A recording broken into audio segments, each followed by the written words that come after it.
નસવાડી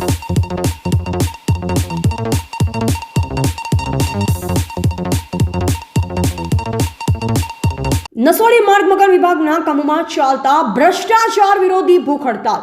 નસવાડીમાં થતા માર્ગ મકાન વિભાગના કામોમાં ખૂબ જ ભ્રષ્ટાચાર ચાલી રહ્યો છે. સોઢલિયાથી કકડવાણીમાં નિયમ મુજબ મટીરિયલ્સ વાપરવામાં આવેલ નથી, જેની તપાસ માટે 10 મહિના પહેલા તમામ અધિકારીઓને અરજી આપેલ અને વારંવાર રૂબરૂ મુલાકાત કરવા છતાં કોઈ તપાસ કે કાર્યવાહી કરવામાં આવેલ નથી, જેથી રાહુલ ગુપ્તા દ્વારા તારીખ 31/1/2024ના રોજ અરજી આપવામાં આવી અને 15/2/2024 સુધીમાં માહિતી અને તપાસનો અહેવાલ આપવામાં નહીં આવે તો ભૂખ હડતાલ કરવાની ફરજ પડશે. કોઈ કાર્યવાહી ન થતા આખરે આજે 16/2/2024ના રોજ માર્ગ મકાન પેટા વિભાગ પંચાયત નસવાડી કચેરીમાં રાહુલ ગુપ્તા ભૂખ હડતાલ પર ઉતરી ગયેલ છે. રાહુલ ગુપ્તા એક અખબારના તંત્રને માલિક છે.